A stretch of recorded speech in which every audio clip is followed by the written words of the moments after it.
tax season. Actually, if you're self-employed and you're looking at tax season coming up, there's some really key pieces that you need to be aware of. I do have a workshop that's actually coming up on the 29th. You'd be more than welcome to join me if you'd like to. And that we're going to discuss the basics of how to make sure that you set up your taxes for success, especially if you're trying to qualify to buy a home in 2024. Some of the key components that most first-time self-employed people completely forget is that it isn't the gross income that we're looking at, it's the net income. And the net income plays such a huge role for you that what happens is most people don't think about that number. And so they really try to write off everything they physically can when it comes to, saving some money on some taxes. While that's a great strategy, and the CPAs, that's what they're designed to do to help you as far as saving taxes, that can completely disqualify you from buying a house. Now, this is a really big deal because if you're thinking of buying a house now that you're starting to kill it in business, you have to kind of think through how you're going to set these up for success. So long term, what I would highly encourage you to do is to really kind of talk through what the necessary pieces are with this so that you can make the most of it. So if you were going to go do a Schedule C, which is your typical sole proprietor or LLC, as far as setting yourself up for success, there's a couple boxes I would encourage you to consider.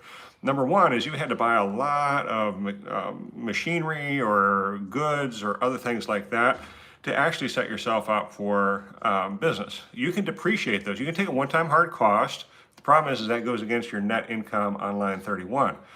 Or you can depreciate. If you depreciate, that's a paper loss that we can add back in. So we'll talk a lot about that when we come into the workshop, the Financial Freedom Workshop that I'm going to be building here shortly and releasing on the 29th. The second thing is that the use of your home. I'm sure that you're using your home quite a bit for business, whether it's the kitchen table or you have an office space or something like that set up.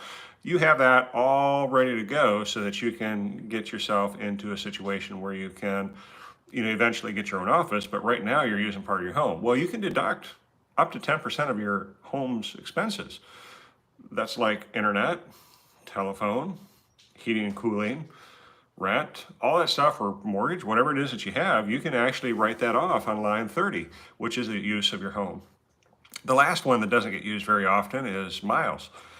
A lot of people, you're getting to the point where you're using your car to go around and do estimates, or you're using your car to pick up machinery or picking up whatever else it might be picking up. You can actually write off each individual mile, and we can add in 26 cents per mile. And what's interesting about that 26 cents per mile is we can actually get you to the point to where you're building your income back up, even though you're showing a net income down at the bottom that isn't tremendous. These are three places where you can actually build it up. Anyway, so my seminar is actually coming up, and hopefully you can make it.